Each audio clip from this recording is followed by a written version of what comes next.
Hello everyone, BMCCIS welcome to आप सभी। आज करंट अफेयर में मेरे साथ प्लेसेस इन न्यूज के बारे में एक इंफॉर्मेशन लेंगे और मैं आपको बताता चलूं कि प्लेसेस इन न्यूज यूपीएससी और अदर एग्जाम जो भी कंडक्ट कराए जाते हैं किसी भी स्टेट के थ्रू, वो अपना इंपॉर्टेंट रोल उसमें प्ले करते हैं। ऐसे में प्लेसेस इन न्यूज को पढ़ना हमारे लिए थोड़ा सा जरूरी हो जाता है, मैंडेटरी हो जाता है। फोकस करते हैं कि प्लेसेस इन न्यूज में किन किन चीजों को पढ़ना है, किन किन चीजों को हमको जानना है, समझना है। जरा फोकस करिए।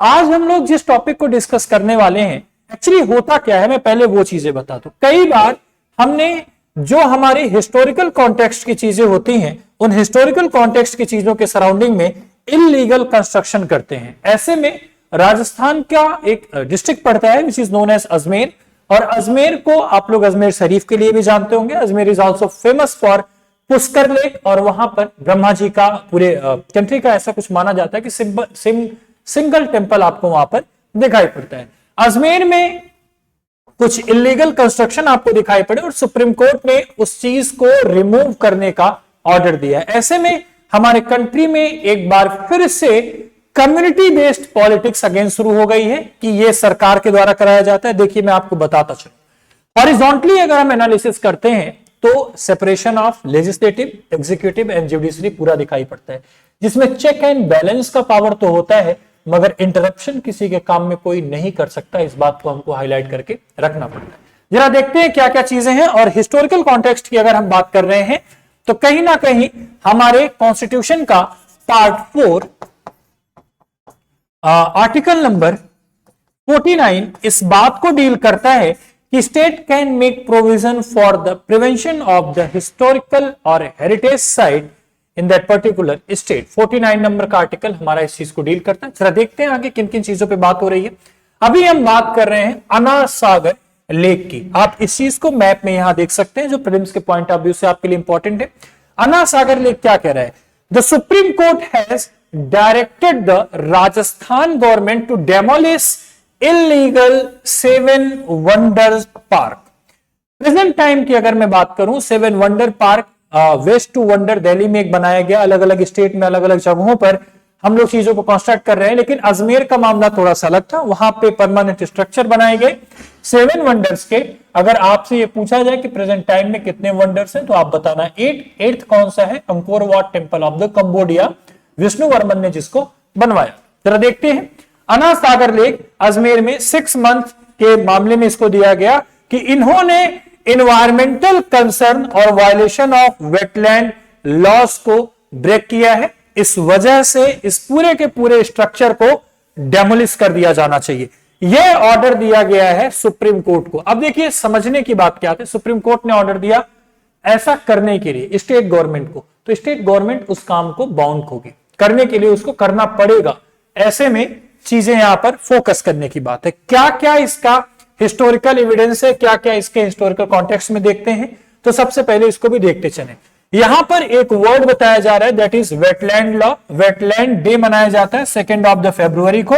तो आप लोग कमेंट बॉक्स में जरूर बताइएगा कि इस बार के वेटलैंड डे का थीम क्या था हमारा।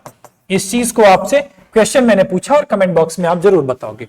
अगर हम अन्ना सागर लेक के बारे में यहां बात करते हैं तो दिखाई पड़ता है Anna Sagar lake is located in Ajmer district, Rajasthan, India. और ये नेचुरल लेक नहीं है, ये आर्टिफिशियल लेक है, जिसको मैन मेड लेक के नाम से भी हम जानते हैं। और इसको कंस्ट्रक्ट किया गया था 1135 से लेकर 1150 एडी तक के बीच में, और जिसको अर्नो राजा, जिसको नाम जाना जाता है अन्ना के नाम से, और पृथ्वीराज चौहान के, ये कौन थे? पृथ्वीराज चौहान के ये ग्रैंडफादर हुआ करते थे। अगर हम इस साइट की बात करते हैं जहां पर ये बना हुआ है, क्या उसको रामसर साइट का कैटेगरी में रखा गया है? तो रामसर साइट का मामला क्या है, पहले इसको जान लीजिए। रामसर साइट वेटलैंड का क्लासिफिकेशन का मेथड, जिससे हम इसको वाटर फिल्टरेशन या यूं कह ले कि अर्थ के क्या कहते हैं, लंग्स के फॉर्म में इसको जानते हैं। इस चीज को हमको फोकस करना चाहिए। तो यहां पर अभी तक not yet designated as a Ramsar site, under the wetland international importance. Ramsar Iran का एक सिटी है जहां पर वेटलैंड को कंजर्व करने के लिए एक वेटलैंड रामसर कन्वेंशन किया गया था और इंडिया ने इसमें 1982 में पार्टिसिपेट किया था। यह क्वेश्चन थोड़ा इंपॉर्टेंट हो जाता है क्योंकि सुप्रीम कोर्ट ने रामसर के मामले में डिस्कस किया, तो क्या इसको रामसर का कैटेगरी में रखा गया है या नहीं, ये चीजें आपको जरा देखना पड़ेगा। हिस्टोरिकल सिग्निफिकेंस की अगर हम बात करें तो मुगल एम्परर जहांगीर ने इसके पास में दौलत बाग गार्डन इस लेक के जस्ट एडजेसेंट बगल में बनवाया।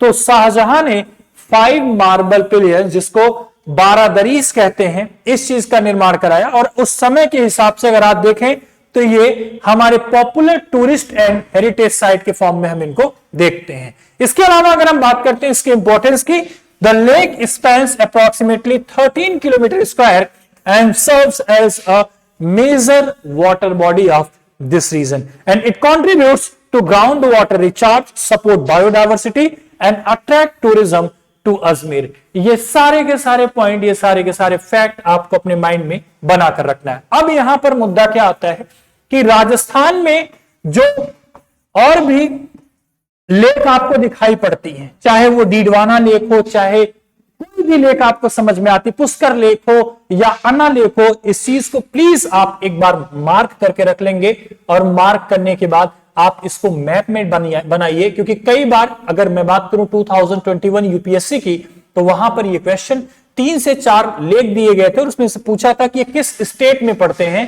डीडवाना हो गया, पुष्कर हो गया, अन्ना सागर हो गया, इन सारे लेक को आपको ध्यान रखना है और इस चीज को भी माइंड करके रखना है कि कौन सा नेचुरल लेक है और कौन सा मैन मेड या आर्टिफिशियल लेक है। बाकी मिलते हैं एक नए इंफॉर्मेशन के साथ अगली वीडियो में, तब तक के लिए थैंक यू सो मच। जुड़े रहें बीएमसीसीआईएस के साथ। और हां, आप सभी के लिए बीएमसीसीआईएस स्कॉलरशिप टेस्ट लेकर आ रहा है, जिसको आप हमारे ईटानगर और नहरलगन सेंटर दोनों पर दे सकते हैं। डेट आपको जल्द ही हमारे अदर टीचर, रिस्पेक्टेड टीचर आशीष सर और रिस्पेक्टेड टीचर कोमल सर के थ्रू अनाउंस कर दिया जाएगा और आप लोग पार्टिसिपेट कीजिए, ज्यादा से ज्यादा उसका बेनिफिट उठाए। Thank you so much, have a nice day, जय हिंद।